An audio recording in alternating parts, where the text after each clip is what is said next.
ঘরোয়া আসরের মান যেন উন্নত হয়, বিসিবির নয়া সভাপতি তামিম ইকবালের কাছে এমনটাই চাওয়া মোসাদ্দেক হোসেন সৈকতের। এদিকে বিপিএল এর সবশেষ আসরে ফিক্সিং এর অজুহাতে তাকে ড্রাফটে রাখা হয়নি, এই বিষয়েও কথা বলেছেন তিনি। মিরপুরে তার সাথে কথা বলেছেন সহকর্মী শুভদেব নাথ। জাতীয় দলের রাডারে আবারও ফিরেছেন মোসাদ্দেক হোসেন সৈকত। কেনই বা তাকে বিপিএল এ নেওয়া হয়নি, কেনই বা তিনি দল থেকে বাদ পড়েছিলেন, সবকিছু তার সঙ্গে কথা বলবো। সৈকত, শুরুতে জানতে চাও, আমরা জাতীয় দলের ক্যাম্পে আপনাকে দেখতে পাচ্ছি হেড কোচের সঙ্গে অনুশীলন করছেন, মানে কি বলবেন অনুশীলনটা নিয়ে? না, অনুশীলন দারুণ হচ্ছে। ঈদের আগেও একটা ক্যাম্প করেছি, সো খুবই ভালো প্র্যাকটিস হচ্ছে।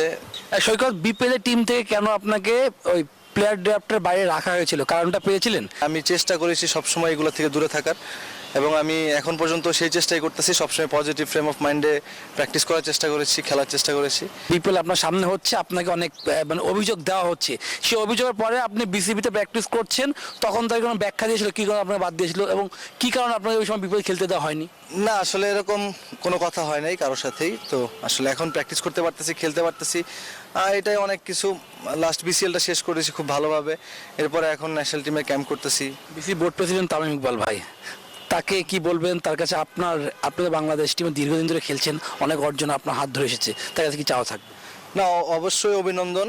তারপরে আমাদের ক্রিকেটার সবার যে চাওয়াটা, আমরা সবাই চাই যে মাঠে ক্রিকেটটা হোক, মানে সুস্থতার সাথে খেলাধুলা সবাই করুক, এবং মানে ভালো একটা কম্পিটিশন থাকুক, এবং সবসময় যেন ডোমেস্টিক স্ট্রাকচারটা যেন মানে ঠিকঠাক থাকে এবং খেলাগুলো কন্টিনিউ হয়। মিরপুর প্র্যাকটিসে সাকিব আল হাসান কতটা মিস করেন? তার সঙ্গে কোনো কথা হয় কিনা, কি ধরনের কথা হয়? দেখেন, এটা অনেক লম্বা সময় হয়ে গেছে। আসলে সবাই চায় সাকিব ভাই দেশে আসুক, দেশে এসে ক্রিকেট খেলুক, সো আমরাও সেটা চাই। কোথায় আপনি পিছিয়ে ছিলেন, নাকি নির্বাচক কোনো সঠিক মূল্যায়ন করেনি? আমরা জানি 17তম বাংলাদেশ টেস্ট জিতেছিল, সেখানে আপনি ভালো ব্যাটিং করেছিলেন। ইন্টারন্যাশনাল বাংলা যেখানে জিতেছিল সেখানে আপনি দারুণ ব্যাটিং করেছিলেন। আমি আমার যে ল্যাকিংসগুলো আছে সেটা চিন্তা করার চেষ্টাই সবসময় বেশি করি। আসলে আমি কতটুকু ইমপ্রুভ করতে পারি এবং আমি কতটুকু বেটার ভার্সনে আইসা ক্রিকেট খেলতে পারি। জাতীয় দলের ফিল্ডে আপনি বাংলাদেশের কোন জিনিসটা জিততে চান এবং সেখানে আপনার অবদানটা কীভাবে চান? হ্যাঁ, আমার কাছে মনে হয় যে শুধু আমি একা না, পুরো বাংলাদেশের সকল মানুষ মিলে চায় বাংলাদেশ একটা ট্রফি জিতুক।